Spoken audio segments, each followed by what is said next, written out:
네, 오늘 함께 읽은 이 말씀을 가지고 실수가 없으신 하나님이라는 제목으로 함께 말씀을 나누도록 하겠습니다. 네, 제가 최근에 다시 러닝을 좀 시작을 했습니다. 그러니까 도저히 이대로 있다가는 저의 살이 계속 찔 것 같고 그 건강이 더 나빠질 것 같아요. 체력이 더 떨어질 것 같아서 더 사역을 힘있게 감당하고자 제가 러닝을 다시 시작을 했습니다. 그래서 이렇게 영상을 좀 보면 이렇게 턱선이 좀 살아나는 것 같죠? 이게 웃을 일은 아니고 예.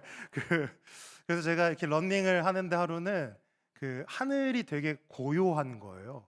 하늘은 되게 고요한데 제가 달리고 있는 이 땅은 너무 소란스러운 겁니다. 그래서 이 땅이 참 소란스러운데 하늘은 참 반대로 참 고요하구나라는 생각을 하다가 그러니까 우리의 인생이 참 이렇지 않나라는 생각을 좀 했습니다. 우리의 인생이 참 소란스러운 것 같습니다. 그러니까 소란스럽다는 건 우리의 인생이 참 다사다난합니다. 어떨 때는 되게 평범하게 지나가는 날들도 있는 것 같은데 또 그런 때가 언제 그랬냐는 듯 일들이 정말 물밀듯이 펼쳐지는 그런 때도 있습니다.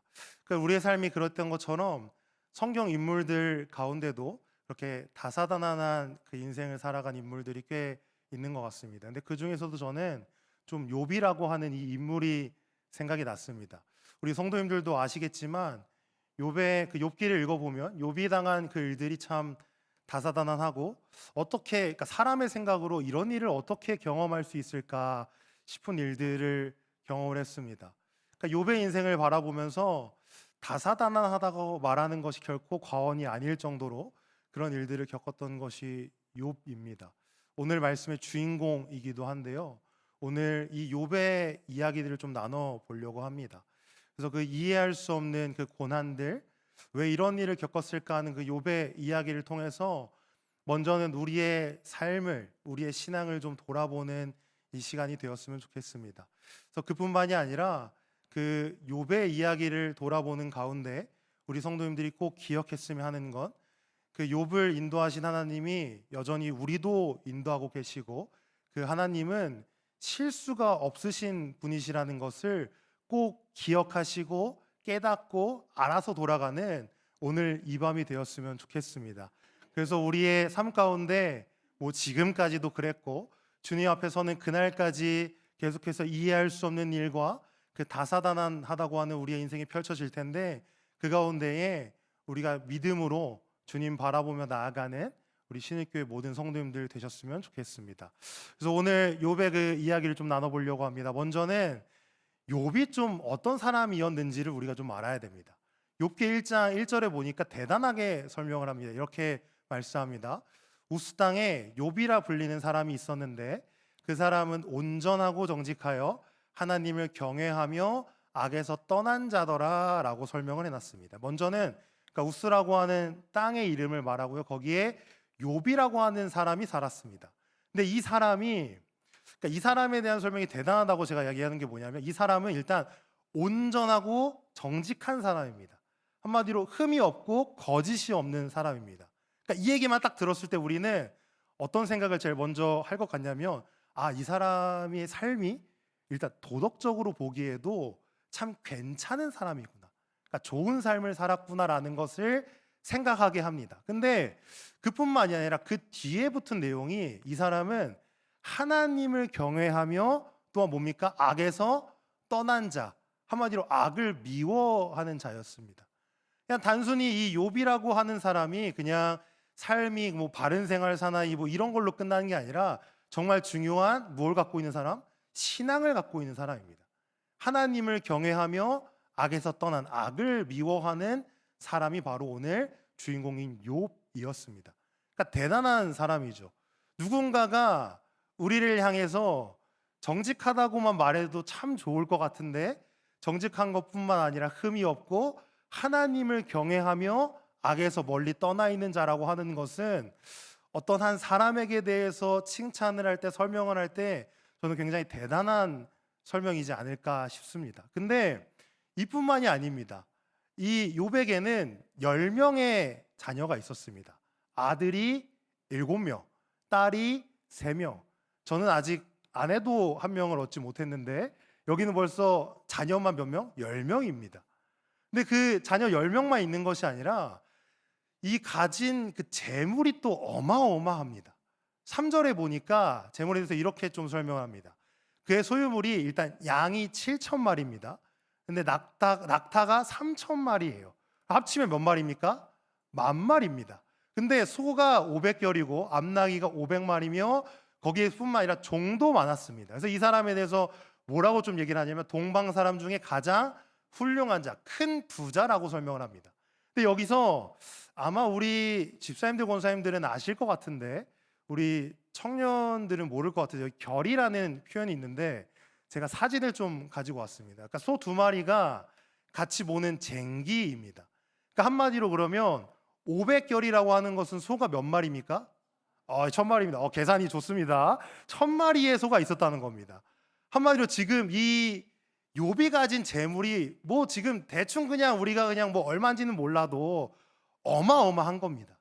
그러니까 지금까지 욥에 대한 이 설명을 좀 종합을 해보자면 이 욥이라고 하는 사람은 어떤 사람? 일단 생활도 바른 사람인 것 같은데 신앙, 믿음도 있고 거기에 자녀도 많고 재물도 많고 종도 많고 뭐 하나가 빠질 게 없는 사람이 바로 욥이었습니다.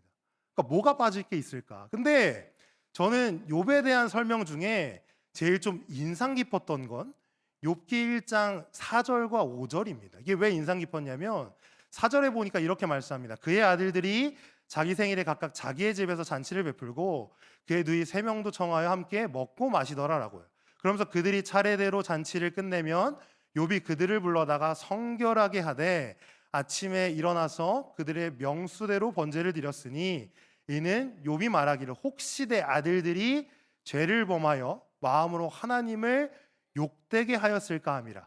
욥의 행위가 항상 이러하였더라라고 말합니다. 그러니까 이게 무슨 얘기냐면 제가 좀 설명하자면 아까 욥의 아들이 몇 명이라 그랬죠? 7명입니다. 근데 그 아들들의 생일일 때 아들들이 뭘 했냐? 그러니까 자기네 집에 그러니까 누이들 한마디로 자신의 자녀들 그러니까 그 이제 남매 뭐 형제들을 초대를 한 거예요. 초대를 해서 같이 거기서 잔치를 벌입니다. 먹고 마시는 거예요. 근데 그렇게 하고 나면은 욥이 꼭 하는 게 있었습니다. 그게 뭐였냐면 이 자녀들을 자신에게 불러들이는 거예요. 불러들여서 뭘 했냐? 이들을 성결하게 하고 번제를 드렸다고 말합니다.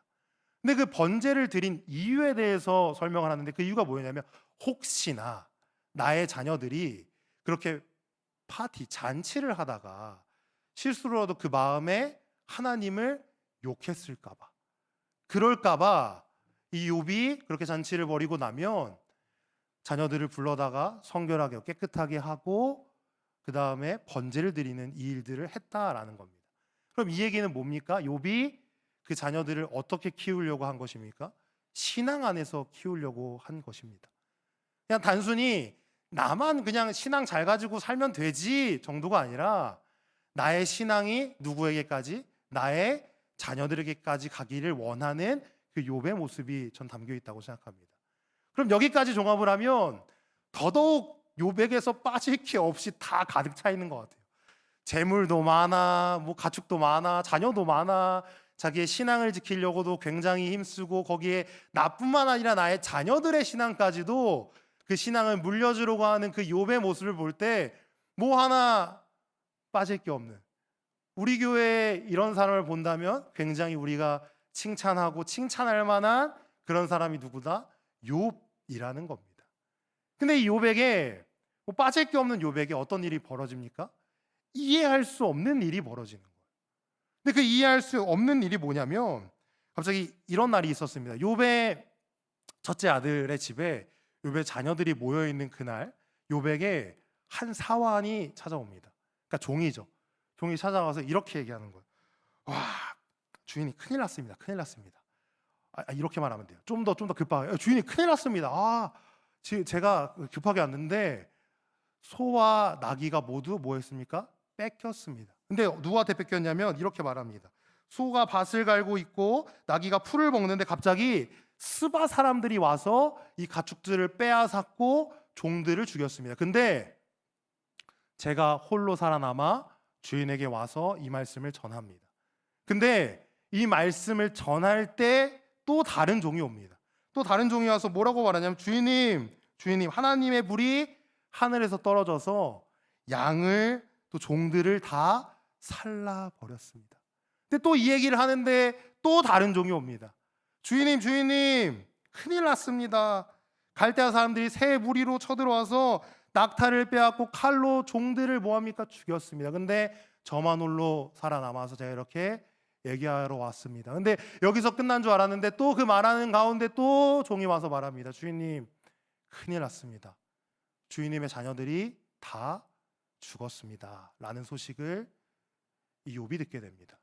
지금 그럼 어떻게 된 겁니까? 가지고 있던 재물도 다 사라졌고 자녀들도 다 사라졌습니다.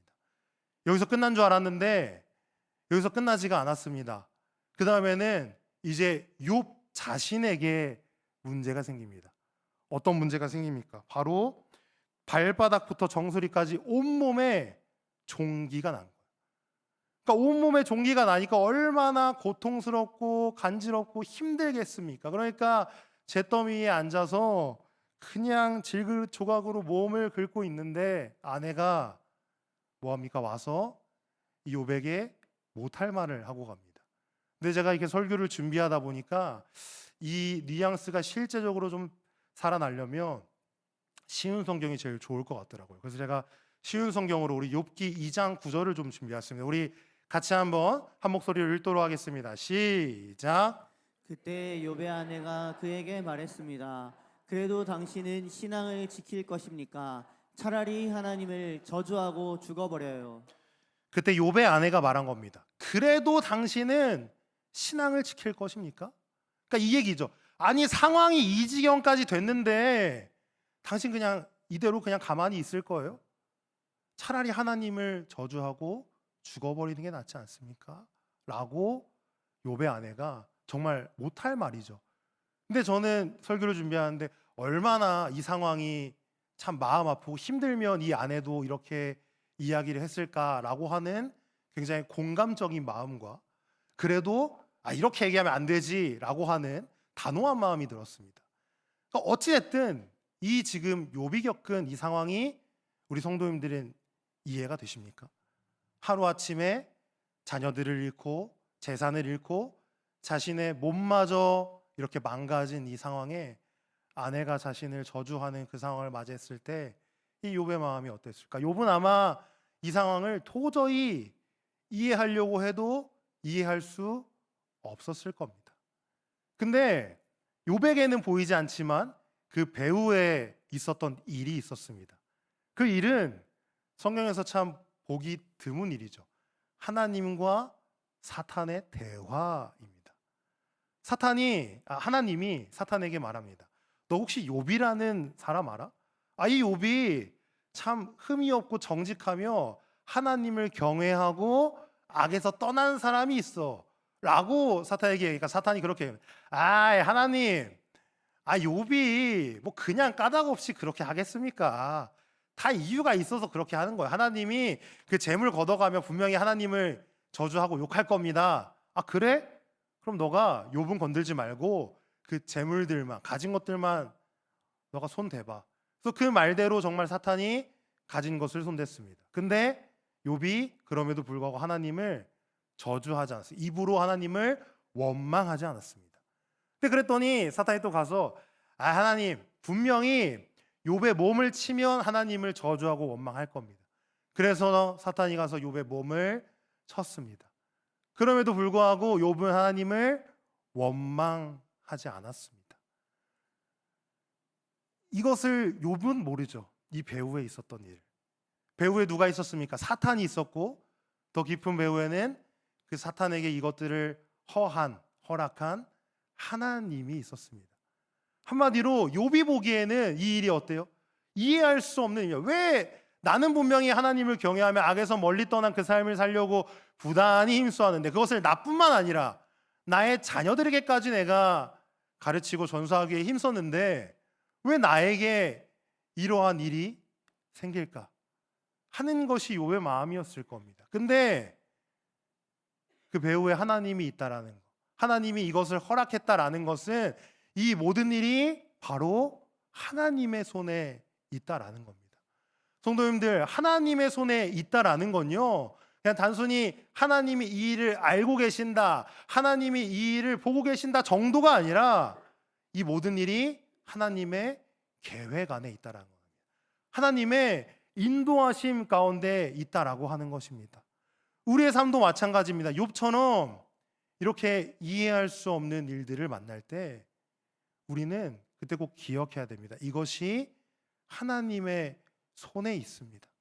근데 하나님은요, 우리와 같은 사람이랑 다릅니다. 그러니까 우리는 우리의 마음을 쉽게 변하고 거짓말하고 우리는 우리의 뜻을 지키기 힘들어하는 것이 우리 인간이고 사람입니다. 근데 하나님은 우리와 달라서 그렇지 않습니다. 민수기 23장 19절을 보니까 이렇게 말씀합니다. 우리 같이 한번 읽겠습니다. 시작.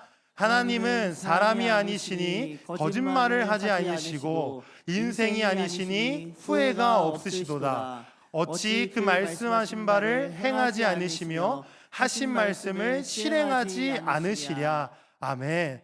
하나님은 사람과 같지 않습니다. 그 말이 뭐냐? 오늘 성경에서 얘기하는 거짓말도 안 하시고 후회도 없고 주님은 주님이 하신 그 말씀을 이루시고 지키시는 분입니다. 한마디로 하나님께는 뭐가 없다? 실수가 없다라는 겁니다. 우리가 보기에는 와, 내 삶은 인터넷에 유명하게 돌아다니는 짤이 있습니다. 주님이 내 삶을 나를 만드실 때는 나한테는 지식을 좀 적게 주셨는지, 왜 난 이렇게 머리가 안 좋고 또 이렇게 뭐 다른 것도 많이 주셨는지, 왜 주님이 나 이렇게 만들어 놨을까? 꼭 실수인 것 같은 그런 우리의 삶을 지나갈 때 우리는 실수고 우리는 실패라고 생각할지 모르지만 주님 안에는 실수도 실패도 없다라는 겁니다. 주님은 주님의 그 손 안에서 우리의 인생을 계획하시고 지금도 이끌어가고 계신 주님이신 줄 믿습니다.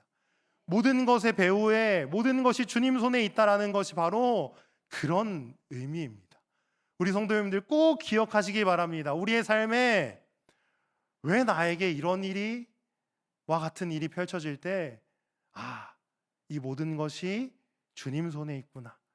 실수가 없으신 주님이 나를 지금도 인도하고 계시는구나 라고 하는 이 사실을 꼭 기억하시길 바랍니다. 오늘까지 주님이 인도하셨고 앞으로도 주님이 인도하실 겁니다. 우리의 삶에는 이욥처럼 왜 이런 일이 나에게 펼쳐질까라는 생각이 드는 일들이 생깁니다. 저도 그런 일을 많이 경험했고 그 중에서도 참 기억에 남는 한 가지 일이 있습니다. 제가 중학교 3학년 때 일인데요. 그때 집이 정말 크게 한번 망한 적이 있습니다. 그러니까 이게 크게 망했다는 걸 좀 설명하려면 그 당시 저희 집이 어느 정도로 살았냐, 그 성도님들이 아마 아시는 노래 중에 저 푸른 초원 위에 그림 같은 집을 한 채도 아니고 두 채나 갖고 있었습니다. 근데 이게 한 층도 아니고 2층짜리 집을 두 채나 갖고 있었는데, 근데 이 집이 진짜 한순간에 다 사라졌습니다. 그래서 처음으로 남의 집 2층에서 집을 같이 사는 일을 경험하면서 제가 그때 주님 앞에 제일 많이 했던 기도가 그거였어요. 왜 우리 집에, 왜 나에게 이런 일이? 그러니까 도저히 이해가 되지 않았고 왜 이런 일을 경험해야 할까? 저희가 그때 뭐 교회를 다니지 않은 것도 아니고 저희 열심히 새벽기도, 수요기도에 뭐 다 가고 열심히 신앙을 지켰는데 왜 이런 일이 펼쳐질까 싶은 일이 있었습니다. 근데 시간이 지나고 저희가 이렇게 가족끼리 모여 예배를 드리고 함께 나눔을 하는 가운데 다들 그때 일을 기억을 하는 거예요. 근데 그때 그러면서 참 감사했던 건 하는 고백이 이러한 것이었습니다. 저도 고백했지만 제가 만약에 그 일을 겪지 않았다면 주님이 저를 사역자로 부르셨을 때 제가 그 부르심에 순종할 수 있었을까? 또 우리의 가정이 지금만큼 더욱더 믿음 위에 굳건하게 설 수 있었을까? 라고 하는 그러한 고백을 나눈 적이 있습니다. 그때는 그 일이 정말 인생의 실패 같았고 주님이 실수하셨다고 생각했습니다. 아니 어떻게 주님 이런 일을. 근데 지나고 주님의 때가 됐을 때 주님의 실수가 아니었고 주님이 우리의 가정을 또 한 명 한 명의 신앙인을 빚어가는 과정이라는 것을 다시 한번 깨닫게 됐습니다. 우리 성도님들, 우리의 삶이 그런 줄 믿습니다. 지금은 우리가 알지 못하지만 그것들을 어느 순간 알게 되는 날이 오고 또 주님 앞에 감사로 주님의 뜻을 고백하는 그날이 올 줄 믿습니다. 우리가 그때까지 믿음으로 나아갔으면 좋겠습니다. 우리가 이러한 좀 배경을 깔아두고 오늘 이 함께 읽었던 욥기 23장의 이 말씀을 다시 한번 우리가 읽었으면 좋겠습니다. 이 배경 가운데서 욥이 한 이 고백입니다. 우리 다시 한번 욥기 23장 10절 함께 읽도록 하겠습니다. 시작.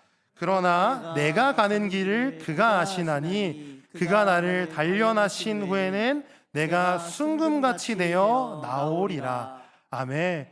욥이 이러한 일들을 겪고 자신을 위로했던 친구들과의 여러 번의 논쟁을 하면서 그 후에 한 고백입니다. 그러나 이 고백이 그러나로 시작을 합니다. 그러나.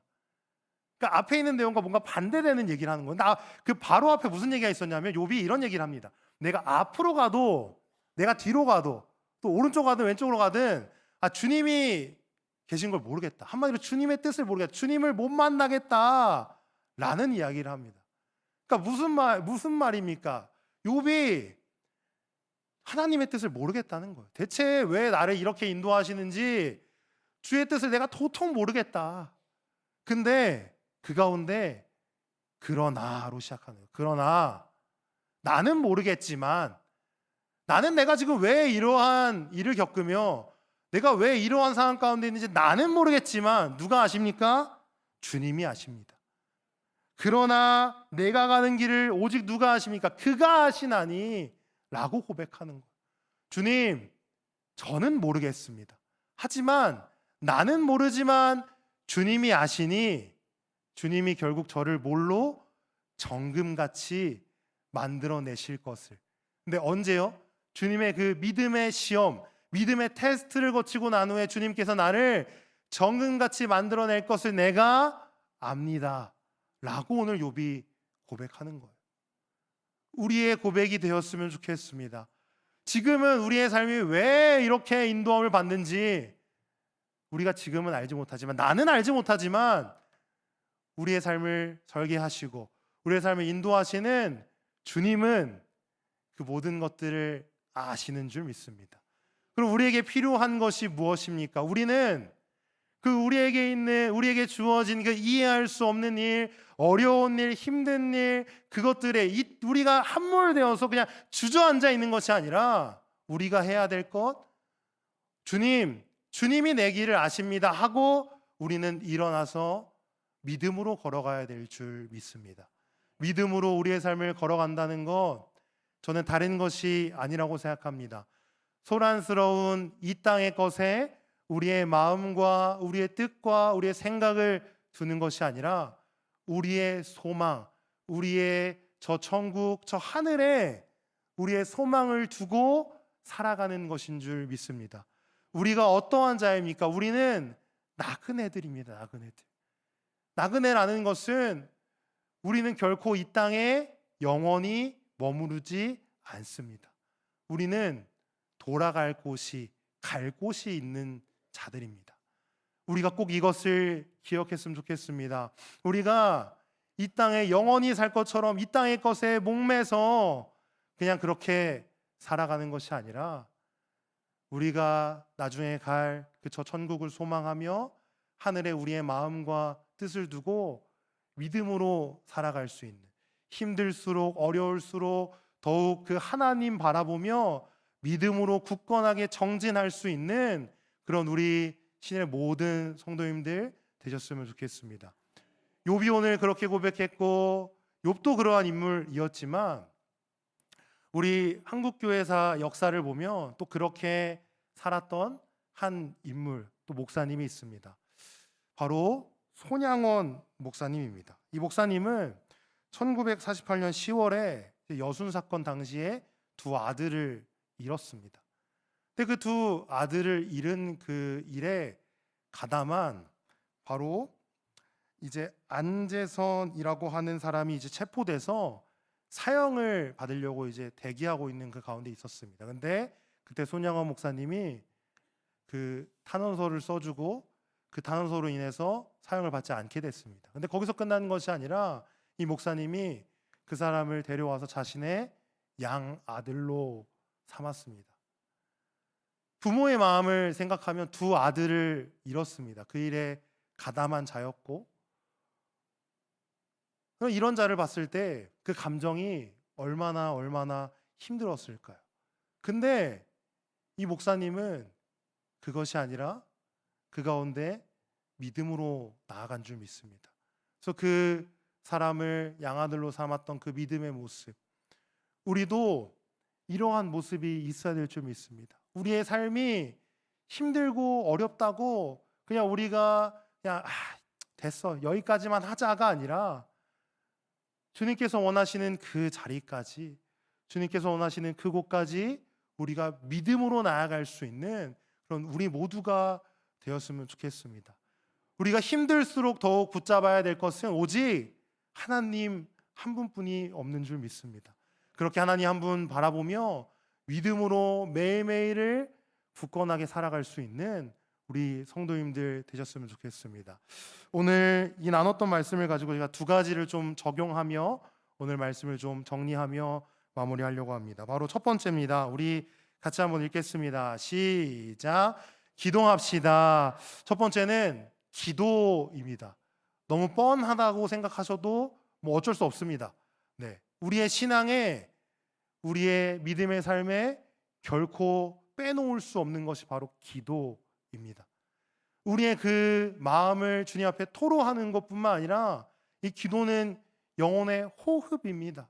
우리가 살려면 기도해야 합니다. 그 어려운 일, 힘든 일을 우리의 힘으로 넘어갈 수 있습니까? 우리에게는 그런 능력이 없습니다. 우리에게서는 그러한 능력이 나오지 않습니다. 오직 주님께 있는 줄 믿습니다. 우리가 그 삶을 살아가려면 주님 앞에 기도하고 주님께 주시는 그 힘을 우리가 힘입어야 될 줄 믿습니다. 그래야 우리가 하루하루를 그 한순간순간을 살아가지, 그렇지 않고서는 변하는 이 우리의 힘, 우리의 뜻, 이 거짓된 우리의 것들을 붙잡고는 우리가 그 삶을 살아갈 수 없습니다. 새벽을 깨워 기도하시고 시간 날 때 기도하시고 꼭 하루에 시간을 정하셔서 주님 앞에 기도할 수 있는, 꼭 아침과 저녁에 하루의 시작과 마무리를 기도로 하실 수 있는 우리 성도님들 되셨으면 좋겠습니다. 우리가 그렇게 기도할 때에 그 어렵고 힘든 일들을 우리가 능히 돌파하여 나아갈 수 있는 줄 믿습니다. 또 우리에게 또 기도하기 너무나도 좋은 날이 왔습니다. 언제입니까? 이러면 이제 딱 이렇게 이번 주 금요일입니다. 이런 얘기가 나와야 되는데, 우리 이번 주 금요일 날 어떤 날입니까? 전교인 성령 금요 기도회가 있는 날입니다. 오후 8시에 있습니다. 전교인이 모여서 정말 금요일 날 이렇게 함께 뜨겁게 기도하는 이 날이 너무나도 중요합니다. 우리가 무엇을 받아야 삽니까? 우리 은혜 받아야 사는 자들 아닙니까? 정말 그 금요 기도회 때 나오셔서 기도하시고 주시는 은혜와 위로와 힘을 얻을 수 있는 우리 성도님들 되셨으면 좋겠습니다. 지금 온라인으로 예배드리시는 분들 계시죠? 그날은 다 현장으로 나오셨으면 좋겠습니다. 우리가 현장에 다 같이 모여서 정말 뜨겁게 기도하고 그 기도 가운데 주시는 그 힘과 은혜 받아서 우리의 삶 가운데 그 어려운 일들을 믿음으로 돌파할 수 있는 그런 우리 신일교회가 되었으면 좋겠습니다. 두 번째입니다. 함께 하겠습니다. 시작. 전도합시다. 전도합시다. 제가 아까 우리가 믿음의 삶을 충실하게 살아야 된다라는 얘기를 좀 드렸습니다. 그럼 믿음으로 우리의 삶을 충실하게 사는 것이 뭘까? 저는 다른 것보다 하나님을 기쁘시게 하는 그 삶이 아닐까 싶습니다. 그렇다면 하나님이 뭘 기뻐하실까요? 우리는 알고 있습니다. 무엇보다 하나님이 기뻐하시는 것, 저는 영혼 구원이라고 강력하게 말씀드리고 싶습니다. 영혼을 구원하는 일에 주님은 정말 그 누구보다 기뻐하십니다. 우리가 이 일들에 동참할 수 있는 우리 모두가 되었으면 좋겠습니다. 우리 말씀 한 구절 같이 읽겠습니다. 누가복음 15장 4절입니다. 우리 함께 읽겠습니다. 시작. 너희 중에 어떤 사람이 양 100마리가 있는데 그 중에 하나를 잃으면 99마리를 들에 두고 그 잃은 것을 찾아내기까지 찾아다니지 아니하겠느냐. 아멘. 주님의 마음이 여기 담겨 있습니다. 한 영혼을, 한 양을 찾기 위하여 정말 그 양을 찾아내기까지 다니시는 그 주님, 영혼 구원을 향한 주의 마음인 줄 믿습니다. 우리가 믿음으로 산다는 건요, 우리가 당연히 이 땅의 삶에도 충실하게 살아가지만 그 이 땅의 삶을 충실하게 살면서 우리의 목적이 하늘에 있어야 함을 말씀드렸습니다. 이 땅에 살면서 우리가 정말 그 영혼 구원을 위하여 매진할 수 있는 우리 신일교회가 되었으면 좋겠습니다. 다시 한번 시원한 바람이 부는 가을이 왔습니다. 이 가을 우리가 해야 될 건 무엇입니까? 영혼 구원하고 추수하는 일인 줄 믿습니다. 우리 성도님들, 우리가 주일에 작정했습니다. 근데 우리가 작정하는 것도 너무 귀하지만 그 작정에서 끝나는 것이 아니라 우리가 작정한 그 영혼들로 곧 기도하고 우리가 뭐 합니까? 움직여야 될 줄 믿습니다. 주님께서 그 기뻐하시는 일, 영혼 구원을 위하여 달려나갈 수 있는, 전도할 수 있는 우리 신일교회 성도님들 되었으면 좋겠습니다. 그래서 우리의 삶이 이해하고 어려운 일이 계속해서 오지만 그 가운데 기도함으로 우리가 그 일들을 돌파하고 그 가운데 우리가 주님께서 기뻐하시는 일, 그 영혼 구원을 위하여 달려나갈 수 있는 그런 우리 신일의 모든 성도님들 되시기를 주의 이름으로 부탁을 드립니다. 아멘. 기도하겠습니다.